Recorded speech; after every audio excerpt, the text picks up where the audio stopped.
en esta bella mañana. Hoy, por la ayuda de Dios, comenzamos una nueva serie.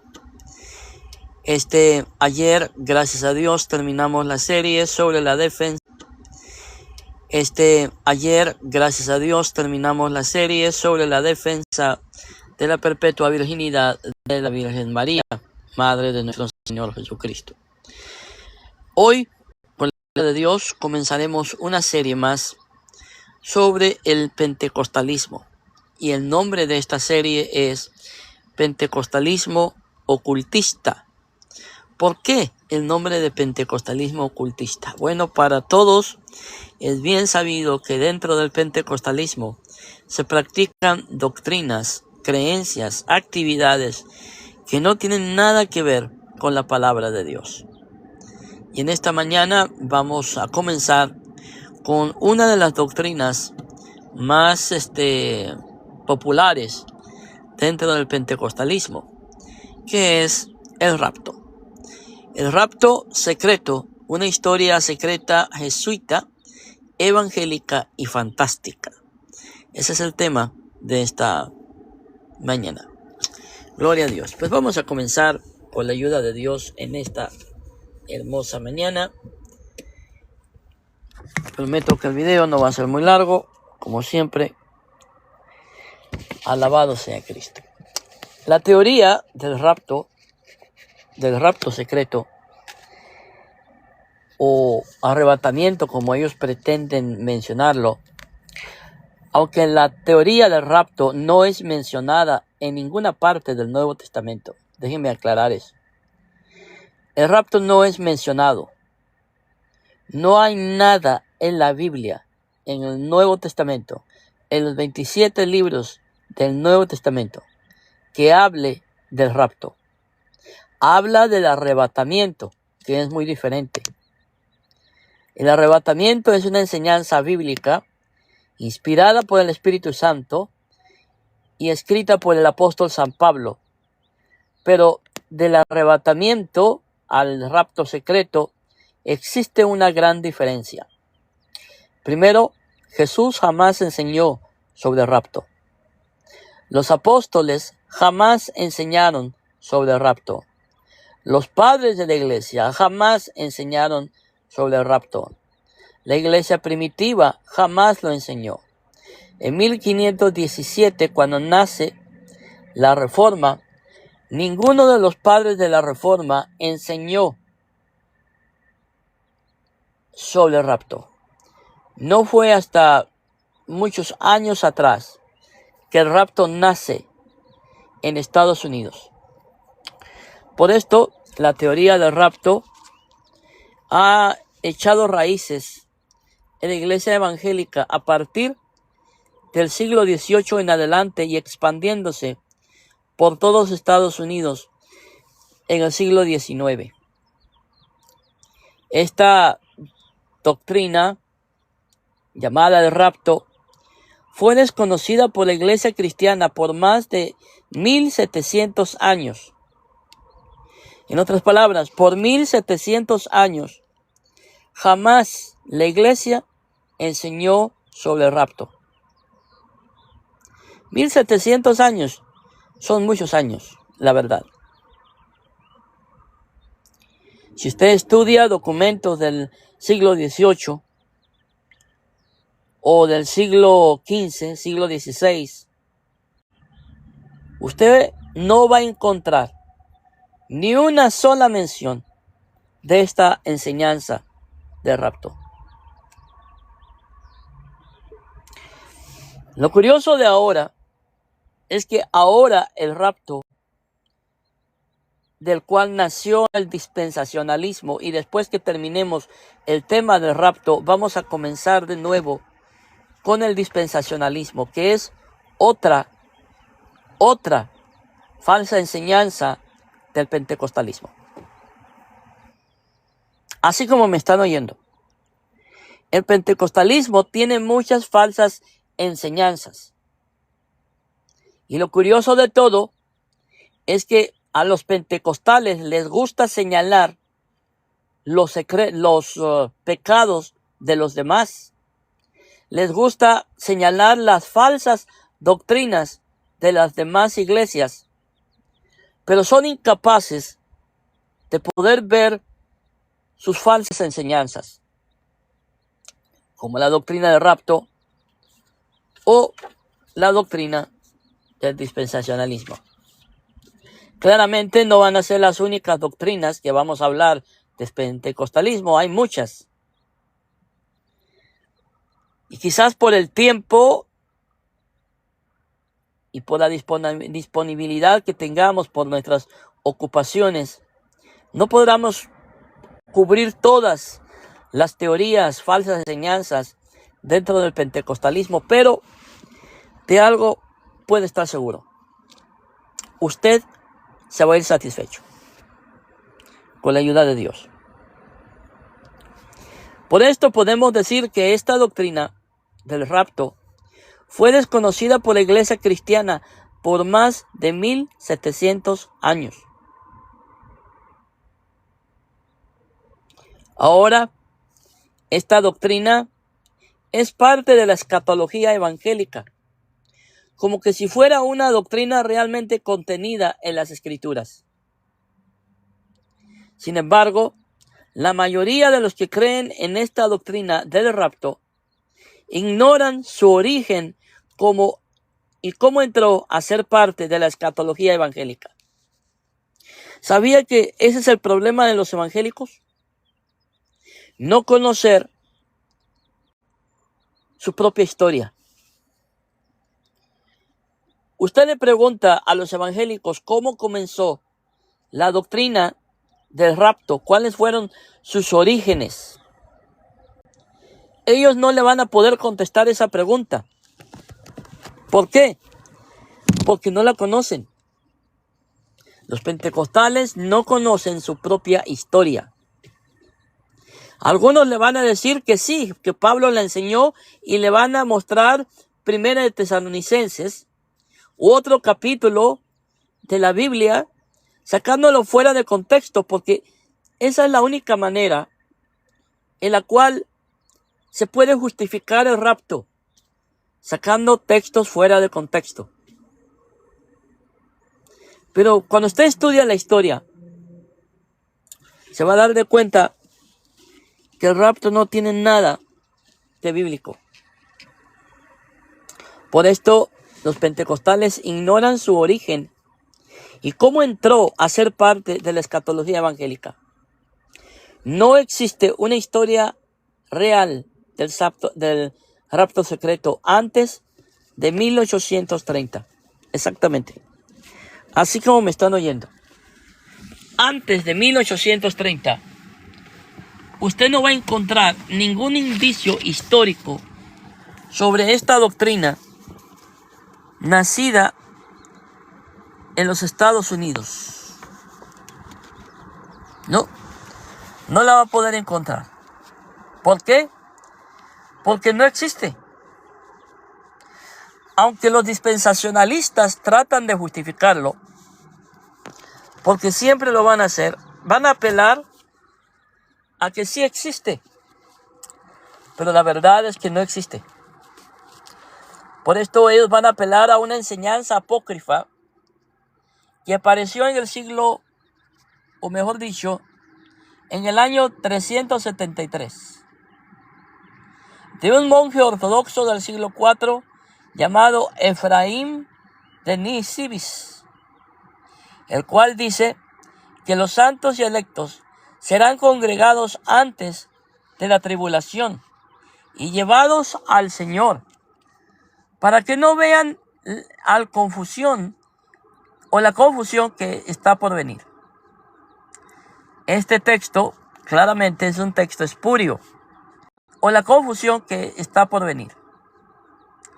Este texto claramente es un texto espurio. Y curiosamente, no es un texto que está dentro de la palabra de Dios, como la doctrina de la divinidad de Cristo, la Santísima Trinidad, el nacimiento virginal de Cristo. Pero los dispensacionalistas basan su doctrina, su enseñanza, en algo que dijo un monje ortodoxo. Y por si esto fuera poco, no existe ninguna evidencia histórica documentada que los cristianos, durante los primeros 5 siglos, tenían una creencia de rapto, tal como lo enseñan los dispensacionalistas.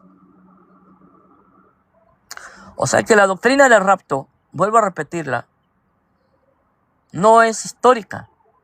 Su historia comienza en 1830. Ahora veamos los orígenes de la doctrina del rapto secreto. ¿Han oído hablar ustedes de la Comisión Jesuita? Y me van a preguntar, ¿y qué tiene que ver la orden jesuita con el rapto? Oh, tiene que ver mucho. Bastante. Y van a ver por qué menciono la Comisión Jesuita con relación al rapto. En el Concilio de Trento, los jesuitas fueron comisionados por el Papa para desarrollar una nueva interpretación de la Escritura que contrarrestaría la apelación protestante de las profecías de la Biblia anti-Mesías a la Iglesia Católica. Todo esto que le estoy diciendo en este momento está totalmente avalado por la historia. Usted lo puede buscar en Google, puede indagarlo, puede leer libros y se va a dar de cuenta que la Iglesia Católica comisionó a la orden jesuita para que creara una doctrina y fuera infiltrada dentro del protestantismo para contrarrestar los ataques protestantes hacia la Iglesia Católica. Francisco Rivera fue un brillante sacerdote jesuita y doctor en teología en España. Básicamente dijo, aquí estoy, envíame. Al igual que Martín Lutero, Francisco Rivera también leyó a la luz de las velas las profecías sobre el anti-Mesías, el cuerno pequeño, el hombre del pecado y la bestia. Pero debido a su dedicación y lealtad al Papa, llegó a conclusiones muy diferentes de los protestantes. Francisco Rivera era el enemigo de otro jesuita, Galileo. ¿Por qué? ¿Por qué estas profecías no se aplican a la Iglesia Católica en todo? Dijo Rivera. Entonces, ¿a quién se aplican? A solo un hombre siniestro que se levantará en el fin de los tiempos. Fue la respuesta de Roma. Y este punto de vista fue rápidamente adoptado como la posición oficial católica sobre el antimesías. En 1590, y algún evangélico me va a preguntar, ¿y qué tiene que ver todo lo que está diciendo con el rapto? Es que ese es el origen de la doctrina del rapto. En otras palabras, para que me entiendan, el rapto no nació por inspiración del Espíritu Santo. El rapto nació en el Vaticano. Para que me entiendan mejor. Nació en el Vaticano y fueron jesuitas los que fueron comisionados para crear una enseñanza e infiltrarla en el protestantismo para contrarrestar los ataques protestantes a la Iglesia Católica. Por esto, en 1590, Rivera publicó un comentario sobre el Apocalipsis de 500 páginas como una contrainterpretación a la opinión predominante entre los protestantes, que identifican al papado con el anticristo. ¿Sí? Rivera aplicó todo el libro del Apocalipsis, pero los primeros capítulos al tiempo del fin y no a la historia de la iglesia. El resto se limita a un periodo, a un futuro de 3 años literales, inmediatamente antes a la segunda venida de Jesucristo. El anticristo sería una sola persona malvada que aparecería 7 años antes del fin y que sería recibido por los judíos y reconstruiría a Jerusalén. El dispensacionalismo ha introducido la idea de que va a ser reconstruido un tercer templo. Todo esto es enseñanza jesuita. Todo esto lo enseñaron los jesuitas y lo infiltraron dentro de la iglesia evangélica como una doctrina evangélica llamada el rapto. El resultado de su trabajo era una completa distorsión y difamación de la verdad profética. Estos son los principales puntos de la escatología del sacerdote o del padre Rivera. El anticristo es un hombre, no el papado. Él sería ateo o incrédulo. Él no sería revelado hasta 7 años antes del final de los tiempos. Él se sentaría en una reconstrucción del tercer templo y haría un pacto con los judíos. Él se llamaría Dios mismo, perseguiría y blasfemaría a los santos de Dios. La abolición de la religión cristiana, de negar a Jesucristo, mata a 2 testigos de Dios. Por esto podemos decir que la historia del rapto es una historia fantasiosa, una historia macabra, una historia de engaño que los evangélicos se la han creído todita. Después de Francisco Rivera, hubo otro brillante erudito jesuita, el cardenal Roberto Bellarmino, quien vivió entre 1542 a 1621 de Roma, entre 1581 y 1593.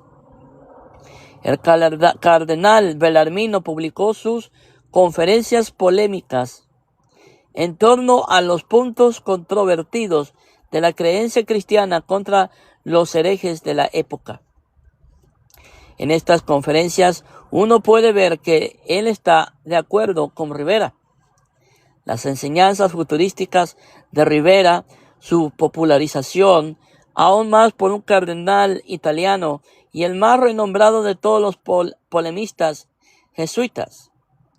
Sus escritos afirman que Pablo, Daniel y Juan no tenían nada que decir sobre el poder papal. La escuela de los futuristas ganó aceptación general entre los católicos. Se les enseñó que el anticristo era un solo individuo que no gobernaría hasta el final de los tiempos, a través de la obra de 2 estudiosos, que por cierto eran 2 estudiosos jesuitas. Podríamos decir que un nuevo bebé nació en el mundo. Historiadores protestantes han dado a este bebé un nombre, el futurismo jesuita. De hecho, Francisco Rivera ha sido llamado el padre del futurismo. Y adivinen qué nació del futurismo: el dispensacionalismo. ¿De dónde creen ustedes que nació el dispensacionalismo? Del futurismo católico. Ahora déjenme mencionar a un tercer sacerdote jesuita, Manuel de Lacunza.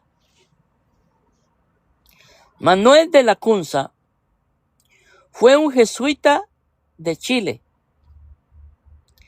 Escribió un manuscrito en español titulado La venida del Mesías en gloria y majestad.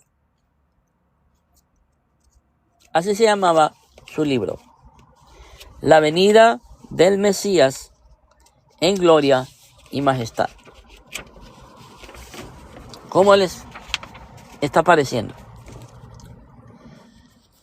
Bajo el seudónimo de Juan Josefa Rabino Ben Ezra, en 1791, Lacunza escribió bajo un nombre judío para ocultar el hecho de que él era católico.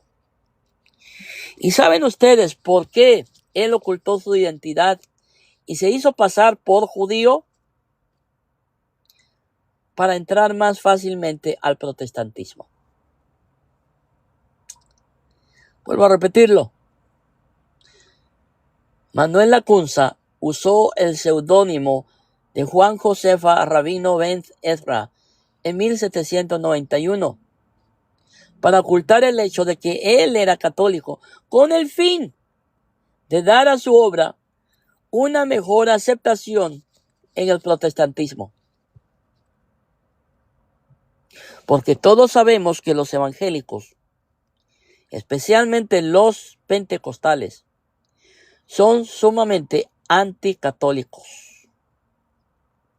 Entonces Lacunza, utilizando inteligencia, cambió su nombre para que fuera mejor aceptado entre los evangélicos. Y como los evangélicos nunca hacen preguntas, nunca investigan, sino se creen todo lo que se les dice, pues ahí cayeron ante el engaño de 3 sacerdotes.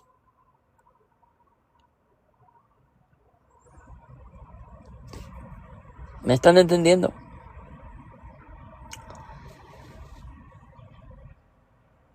Lacunza deliberadamente trató de aliviar la presión sobre el papado al proponer que el anticristo estaba todavía lejos en el futuro.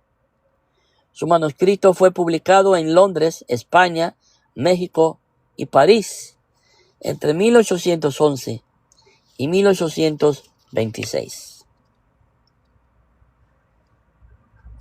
Y eso es lo que pasa con los evangélicos. Así que la doctrina del rapto no solamente no es bíblica, no es histórica, y es un vil engaño que muchos evangélicos hoy por hoy, aunque se les presenten las pruebas, no lo van a creer. Ese es el problema de los pentecostales. Durante casi 300 años después del Concilio de Trento, el futurismo jesuita se mantuvo en gran parte dentro de la esfera de la religión católica. Pero el plan de los jesuitas fue que estos principios teológicos sean adoptados por los protestantes. Y adivinen qué pasó. Los católicos tuvieron éxito. ¿Por qué? Porque los evangélicos no leen, no estudian, no indagan y no tienen discernimiento ni de su mano derecha ni de su mano izquierda. Se lo creen todos, todo. De veras, en serio. Y ese es el problema de los pentecostales. Este proceso de adopción en realidad comenzó a principios de 1800 en Inglaterra y desde allí se extendió a América. La historia de cómo sucedió esto es a la vez fascinante y trágica. Nunca el futurismo de Rivera representaba una amenaza positiva a los protestantes durante 3 siglos. Se limitaba prácticamente a la Iglesia católica, pero a principios del siglo XIX, brotaron con vehemencia y se aferró a los protestantes de la Iglesia oficial de Inglaterra. Así que, mis hermanos amados, esta es la razón por la cual yo no creo en el rapto. Y adivinen qué otra cosa. Los únicos que creen en el rapto son gente ignorante, gente que no lee la Biblia, pentecostales, y lamentablemente tengo que reconocerlo para vergüenza mía, los bautistas. Una gran vergüenza, la verdad. Creer en una doctrina que no tiene Biblia, que no tiene historia, y que aparte de eso, fue una manipulación que se hizo para que los evangélicos la aceptaran. Ahora, hablemos sobre el doctor Samuel Ruffy Maitland, quien vivió entre 1792 y 1866. ¿Quién era Samuel Ruffy? Abogado y estudioso de la Biblia. Se convirtió en bibliotecario del arzobispo de Canterbury. ¿Sí saben quién está en Canterbury, verdad? Estoy seguro que cuando los evangélicos oyen la palabra obispo, inmediatamente lo asocian con la Iglesia Católica. No se ponen a pensar que cuando yo menciono Canterbury me estoy refiriendo a la Iglesia Anglicana, a la Iglesia de Inglaterra. Es muy probable que un día descubrió el comentario de Rivera en la biblioteca. En cualquier caso, en 1826, publicó un libro ampliamente leído atacando a la Reforma y dio su apoyo a Rivera en la idea de un futuro de un solo hombre anticristo durante los siguientes 10 años en las vías después. Continuó su retórica antirreforma como resultado de su celo y fuertes ataques contra la reforma en Inglaterra. El protestantismo de esa misma nación que produjo la Biblia King James, recibió un golpe demoledor. Permítame un momento. Voy a ver si tengo agua por aquí. Gloria a Dios.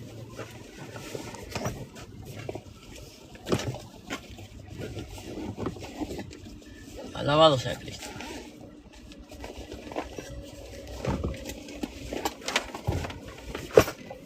Alabado sea Dios.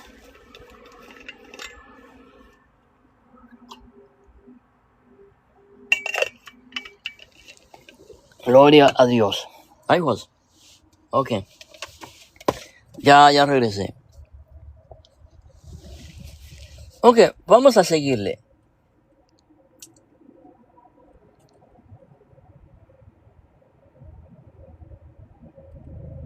En 1828,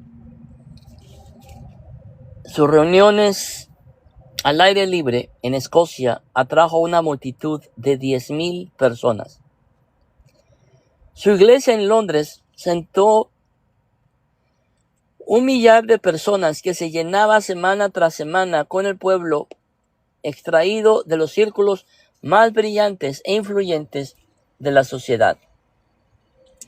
Irwin, y claramente estoy hablando de John Nelson Irwin, descubrió el libro de la Kunza. Irwin descubrió el libro de la Kunza, mis estimados oyentes, y estaba profundamente conmovido por él. En este momento, Irwin escuchó lo que él cree que es una voz del cielo que le ordenaba predicar el rapto secreto de los santos. ¿Se han fijado ustedes que todas las sectas tienen varios puntos en particular? Todas las sectas como John Nelson Darby, Irwin, a los testigos de Jehová, los mormones, los unicitarios, los pentecostales, siempre dicen, Dios me habló. Pero lo curioso es que cuando ellos dicen, Dios me habló, nunca dicen, Dios me habló a través de su palabra, lo cual sería lo ideal, lo cual sería lo idóneo. No, ellos siempre dicen, Dios me habló con una voz audible. Lo curioso de todas estas personas que dicen, Dios me habló con una voz audible, es que siguen siendo los mismos chismosos, los mismos calumniadores, los mismos groseros, maleducados, prepotentes, arrogantes. Yo me pregunto, cuando yo leo en la Biblia que una persona ha tenido un encuentro con Dios, nunca esa persona vuelve a ser la misma. Yo no encuentro eso. Cuando yo veo a alguien que ha tenido un encuentro con Dios, tanto en el Nuevo Testamento como en el Antiguo Testamento, esa persona tiene un cambio radical. Ya no es la misma. Pero estas personas que dicen que Dios les habla, que Dios les revela, que Dios les muestra, como aquí Irwin, que dijo que cuando encontró el libro de la Kunza, escuchó una voz que le dijo, predica sobre el rapto de los secretos. El rapto secreto.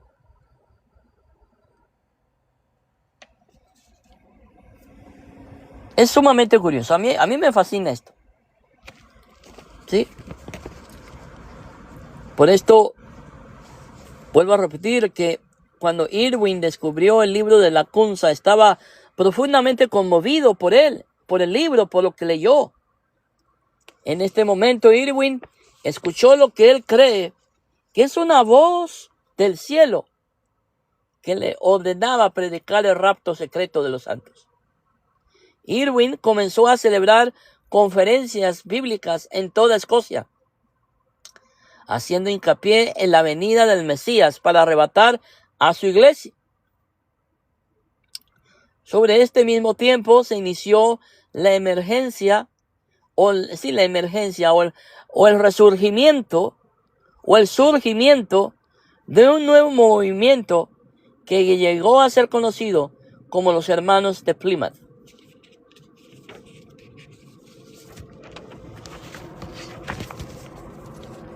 Es curioso, si nos ponemos a analizar, que Jesús jamás enseñó sobre el rapto.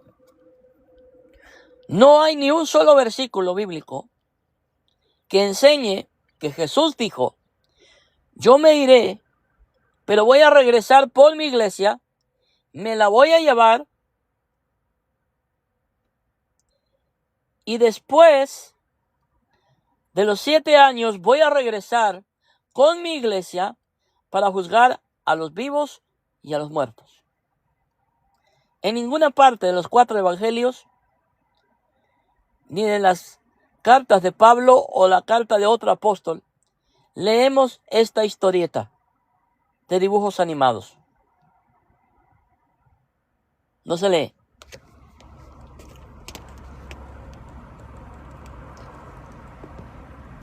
Este Irwin asistió a la serie de reuniones sobre la profecía bíblica que comenzó en 1830 en Powerscourt, Irlanda. Y en estas conferencias Darby aparentemente aprendió acerca del rapto secreto, como lo revela la visión de Margaret MacDonald y promovida por Edward Irwin. Y pronto visitó a Margaret MacDonald en su casa en el Port Glasgow, Escocia. ¿Se han dado de cuenta que los pentecostales siempre se guían por revelaciones personales? Aquí tenemos a Margaret MacDonald, que tuvo una revelación en sueños, donde Jesús le mostraba que él venía por su iglesia y después vendría a juzgar a los vivos y a los muertos con su iglesia. Resulta que esta Margaret MacDonald, ¿saben cuántos años tenía? 16 años. Era un adolescente. Ahí nos damos de cuenta que los pentecostales le tienen más fe a sus visiones, a sus revelaciones, que a la misma palabra de Dios. Darby visitó posteriormente varias veces los Estados Unidos entre 1859 y 1874, donde se aceptó su teología futurista fácilmente. Sus escritos sobre temas bíblicos alcanzó un número de más de 30 volúmenes de 600 páginas cada uno. John Nelson Darby desarrolló y organizó el futurismo en un sistema de enseñanza profética que hoy lo conocemos como el dispensacionalismo. Exactamente. El dispensacionalismo nace por John Nelson Darby entre los años 1859 y 1874. ¿Ven cómo les dije que el dispensacionalismo y la doctrina del rapto no tienen nada de la enseñanza de Jesucristo? Que los apóstoles jamás lo enseñaron, que la iglesia jamás lo enseñó, y mucho menos los padres de la iglesia. Y aún peor, los padres de la Reforma ni la enseñaron tampoco.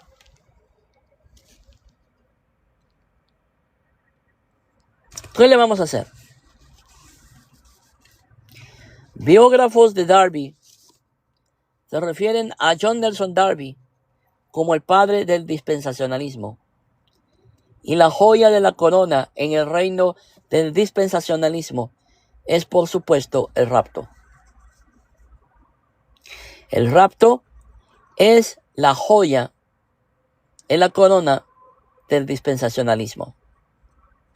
Darby, llamado el padre del dispensacionalismo, fue el responsable de la amplia difusión de los principios de la nueva doctrina pretribulacionaria alrededor de 1830 y a través de su ministerio en el movimiento de los hermanos de Plymouth. La doctrina pronto se extendió a América y fue ampliamente popularizada por la Biblia de referencia Scofield. La enseñanza del rapto fue introducida en los Estados Unidos y Canadá en la década de 1860 y 1870, aunque hay algunos indicios de que pudo haber sido enseñada ya en la década de 1840. Darby visitó a los Estados Unidos en 6 ocasiones. La nueva enseñanza se estaba extendiendo. Un predicador congregacionalista con el nombre de C.I. Scofield estuvo bajo la influencia de Darby y los hermanos de Plymouth. Así que aquí tenemos, mis hermanos amados, la historia del rapto y la historia del dispensacionalismo. 2 de las doctrinas más importantes del arminianismo, del pentecostalismo. A ver.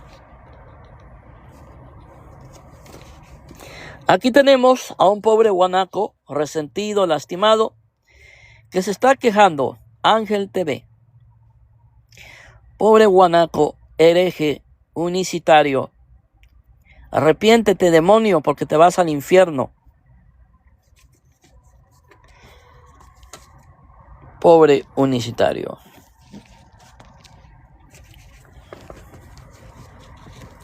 Le voy a llamar a Bukele para que te encierre. Bueno, sigámosle pues, sigámosle. Había un comentario aquí que vi. Exactamente, mi estimado hermano Jesús Reina. Scofield era un falso cristiano. A ver, Jesús Reina dice, el movimiento pentecostal es un movimiento de falsos profetas y falsos maestros. Exactamente. Tengo que estar de acuerdo con este comentario porque dijo una gran verdad. Bueno, sigamos con esto. Ven cómo los pentecostales, fíjense bien lo que dijo este Ángel TV. Analicemos lo que él dijo. Así son los pentecostales. Ellos no atacan los argumentos. No, ellos no atacan los argumentos. Ellos atacan a la persona. Mire, si viene un pentecostal y atacan mis argumentos, yo no digo nada. ¿Saben por qué? Porque él tiene derecho a defender su posición. Y yo respeto eso.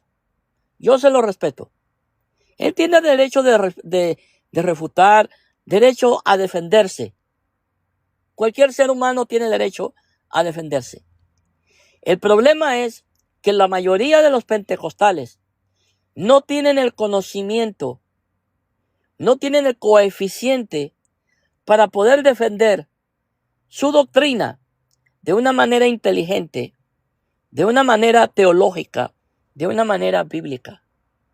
Y tienen que recurrir a la ofensa, al agravio y a denigrar a la persona, porque es lo único que tienen. No tienen cómo defenderse. Este Ángel TV es un hereje unicitario. Él niega doctrinas cardinales del cristianismo. ¿Sí? Bueno, sigamos. Ya les di mucha atención. Tere Caballero, Dios me la bendiga, hermana Tere. Bueno, sigámonos. Voy a tomar un poquillo de agua. ¿Qué les parece? Vamos a tomar un poquito de agua. Gloria a Dios. Estaba diciendo que una de las figuras más importantes de todo este drama es Cyrus Scofield Ingerson, abogado de Kansas que fue fuertemente influenciado por los escritos de Darby. En 1909, Scofield publicó la primera edición de su famosa Biblia de referencia, Scofield. En el 1900, esta Biblia se hizo tan popular en las escuelas bíblicas protestantes de América que era necesario imprimir literalmente millones de copias. Sin embargo, en las notas al pie muy respetados de la misma Biblia, Scofield inyectó grandes dosis del líquido del futurismo, que también se encuentra en los escritos de Darby. Todd Maitland, Bellarmino y Rivera, a través de la Biblia Scofield, el niño llegó a la edad adulta joven con una teología jesuita. Como lo digo, y como lo dije anteriormente, el rapto, el dispensacionalismo, son doctrina jesuita. Pero como los pentecostales no estudian, no leen otro libro, y no leen ni la Biblia siquiera, porque ellos dicen leer la Biblia. Pero cuando usted les pregunta algo sobre la Biblia, se enojan, empiezan a maldecir, empiezan a decir chupayesos, hijos del diablo, hijos de la gran ramera, porque no saben Biblia. Tienen la fama. Ahora, con esto no estoy diciendo que no hayan pentecostales que sí sepan de Biblia. Porque sí hay pentecostales, no la mayoría. Porque tampoco voy a generalizar. Pero hay pentecostales que se saben la Biblia, de Génesis hasta Apocalipsis. Y te citan los versículos bíblicos con punto, coma y punto aparte. sea, sí saben Biblia, tienen memorizada la Biblia, pero la mayoría de los pentecostales no saben Biblia. Y esos mismos pentecostales son los mismos que le dicen a los católicos que los católicos no leen la Biblia. Por esto puedo decir, pasando a lo de la Biblia de Scofield, que la Biblia de referencia de Scofield estaba destinada a tener un gran impacto en las creencias de muchos. 3 millones de copias fueron publicadas en los primeros 50 años a través de esta Biblia. Scofield llevó la doctrina del rapto secreto al corazón, hermanos amados, de la evangelización. Podemos decir que Scofield, aunque equivocado con esta patética doctrina, hizo un gran trabajo de evangelización. Sí lo hizo, mal, pero lo hizo. Hay que reconocer. Algunas almas ignorantes buscaron en las notas de esta Biblia como la palabra de Dios misma. Mire, la palabra inspirada de Dios no son las notas pequeñas, las opiniones de los teólogos abajo de los versículos bíblicos. Eso no es inspiración, eso no es Biblia. Lo que es la Biblia es la parte de arriba, donde están los versículos con los números. Y unos ignorantes buscaron en las notas de esta Biblia como que si fuera la palabra de Dios misma.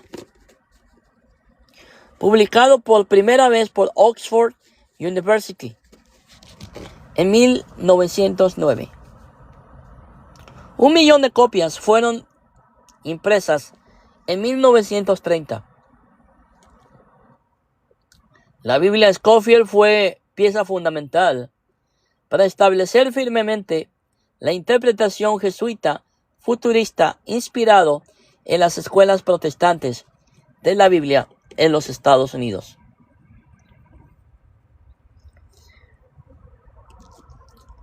The Moody Bible Institute y el Seminario Teológico de Dallas han apoyado firmemente las enseñanzas de John Nelson Darby, y esto ha continuado impulsando el crecimiento del futurismo. Lamentablemente, y lo digo con mucha vergüenza, el Seminario Teológico de Dallas es bautista. Una vergüenza. Me dan ganas de agarrar mi camisa y rompérmela y tirarme en el piso y echarme silicio. Pero es lamentable que los bautistas crean en esta patética doctrina. La verdad. Es una vergüenza. Honestamente, una vergüenza. Luego, en la década de 1970, el pastor Hans Lindsey, un graduado del Seminario Teológico de Dallas, publicó su libro éxito de taquilla, The Late Great Planet Earth. Este libro de 177 páginas, fácil de leer, se llevó el futurismo a las masas de la cristiandad estadounidense y más allá. El New York Times lo calificó el número 1 de los más vendidos de la década. Más de 30 millones de copias se han vendido y han sido traducidos a más de 30 idiomas a través de la Late Great Planet Earth. Tomo jesuita futurismo, una fuerte influencia sobre el mundo cristiano protestante. Y así dicen los evangélicos que no tienen nada que agradecerle a la Iglesia Católica. Gracias, hermana Tere, Dios la bendiga. Así dicen los evangélicos, yo no tengo nada que agradecerle a la Iglesia Católica. ¿Cómo no? Primero, le tienes que agradecer que cuando llegó Cristóbal Colón a América, trajo con ellos la evangelización, trajo a Cristo. El símbolo de la cruz fue traído por monjes franciscanos. Y los frailes comenzaron a evangelizar a los habitantes nativos de este continente. Los indígenas escucharon el nombre de Cristo a través de labios franciscanos, no a través de labios de misioneros protestantes. Ahí tienes que agradecerle que tus tatarabuelos hayan oído de Cristo por misioneros católicos. Después, gracias a la Iglesia Católica, tú oíste la mención de Cristo por labios de un sacerdote católico. Gracias a los sacerdotes católicos, la cultura indígena fue preservada en el nuevo continente. ¿De qué otra cosa le tienes que dar gracias a Dios y a la Iglesia Católica? Que hoy, con esa misma Biblia que juzgas a la Iglesia Católica, es la misma Biblia que la Iglesia Católica en el siglo IV recopila y forma lo que hoy conoces tú como la Biblia. Y podría seguir mencionando otras cosas por las cuales tienes que darle gracias a Dios y a la Iglesia Católica. ¿Y por qué otra cosa puedes darle gracias a la Iglesia Católica? Que gracias a la infiltración que ellos te hicieron, ahora puedes creer en el rapto y en el dispensacionalismo. O sea, tanto que hablas de ella y te estás hartando de ella. Esa es la verdad. Si no fuera por la Iglesia Católica, te estarías muriendo de hambre. Y esto va para los apologistas evangélicos que no paran de hablar de la Iglesia Católica. Gracias a la Iglesia Católica, ustedes tienen canales grandes, tienen comida en su mesa y tienen dinero para comprar sus micrófonos con los cuales hablan de la iglesia que les está dando de comer a ustedes y a sus familias. Bueno, después de este breve comercial lleno de amor y lleno de paz, sigamos con el estudio. Ya vamos a terminar.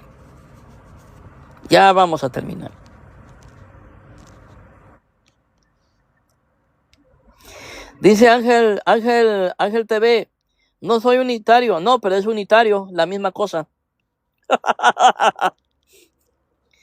Gloria a Dios. Vamos a ver el apoyo financiero para el rapto. ¿Sabían ustedes que el rapto recibió apoyo financiero? Déjenme cambiarme de lugar porque estoy en mi carro y me está entrando mucho calor, mucho sol. Yo quisiera que ustedes me vieran, pero mejor déjenme cambiar. Vámonos para allá.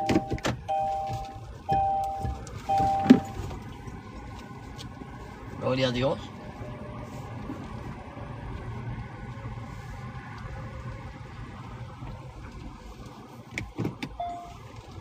Déjenme retroceder ahora.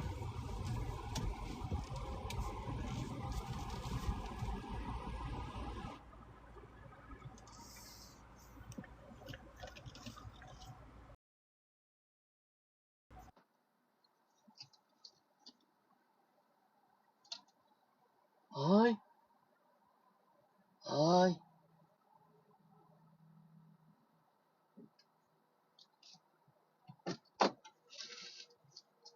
Gloria a Dios, ya me cambié de lugar.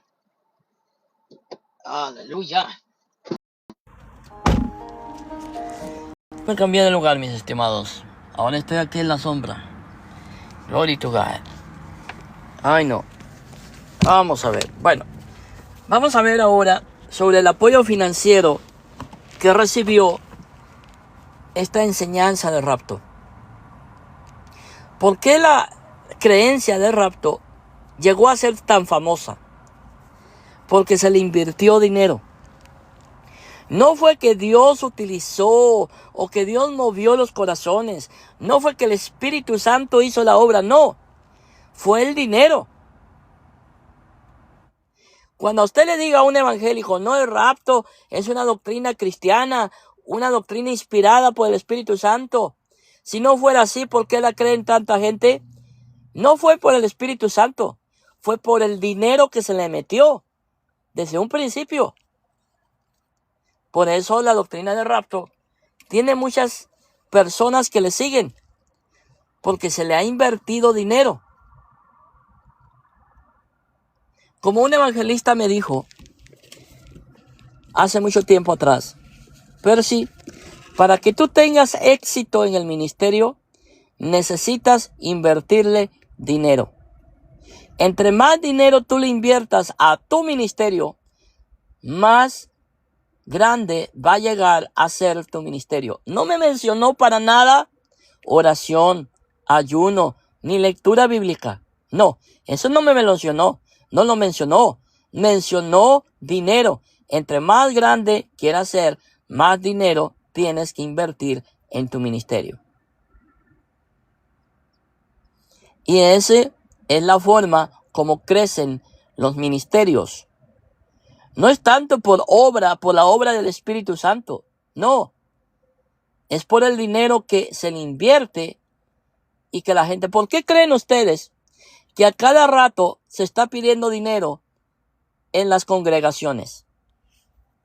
¿Por qué creen ustedes que hay tanto énfasis en el diezmo, en las primicias, en las ofrendas de amor? ¿Saben cuántas ofrendas se recogen en una congregación evangélica? Aparte del diezmo, mire, se los voy a contar. Vamos a contarlas. Primero está el diezmo. Después vienen las ofrendas. Ofrendas especiales. Ofrendas de sacrificio. Ofrenda del primer día de la semana, que es el domingo. ¿Ok? Ofrenda para el día del pastor. Ofrenda pro templo. Ofrenda para la obra misionera. No tienen departamento de misiones, pero tienen ofrenda para las misiones. ¿Sí? Y así podríamos mencionar más, pero nos vamos a quedar en 8. Alguien dijo, es mejor llevar a mi familia a Disneylandia que a la iglesia, porque sale más barato ir a Disneylandia que a la iglesia. Y los boletos de Disneylandia, es más, la última vez que yo fui a Disneylandia, y ya tiene tiempo, mis 2 hijas todavía estaban en párvulos. Ahora ya están en la universidad.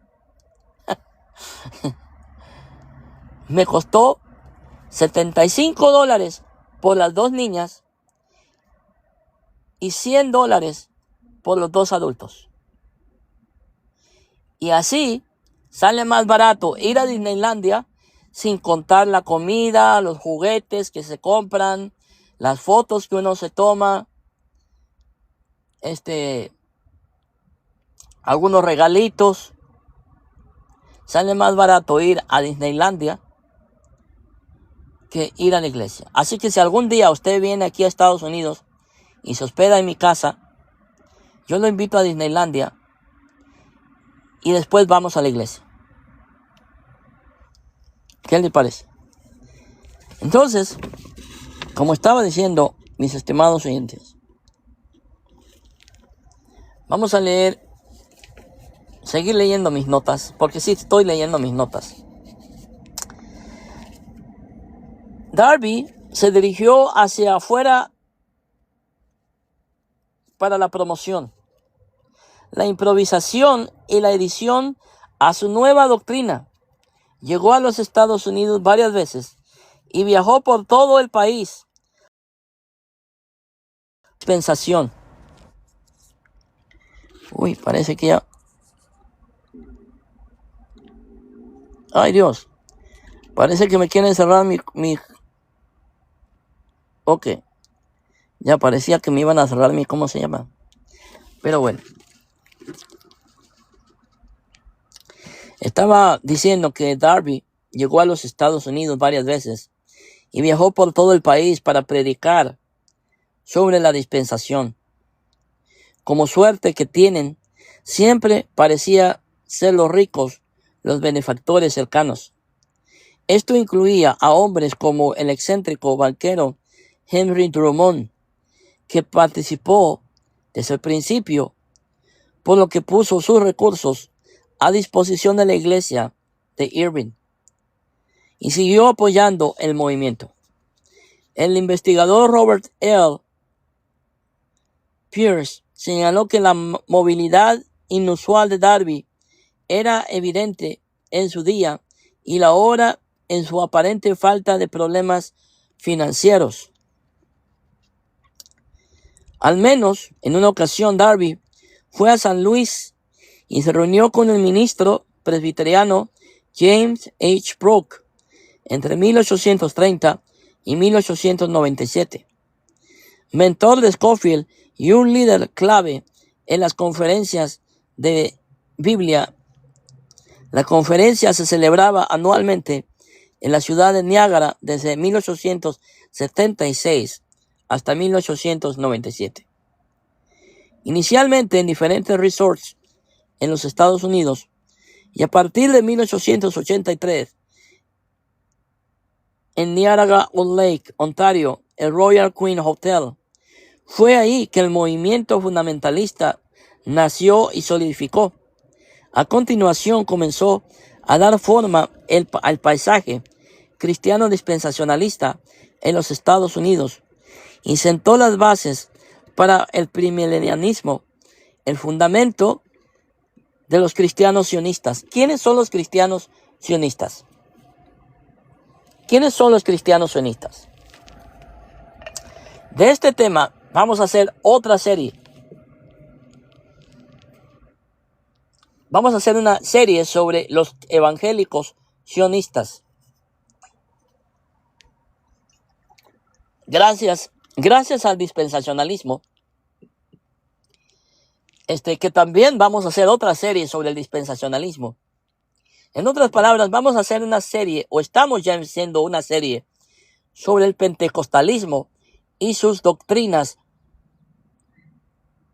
humanistas. Y vamos a exponer los errores de las doctrinas pentecostales. ¿Por qué hacemos esto? Porque los pentecostales han estado atacando la reforma.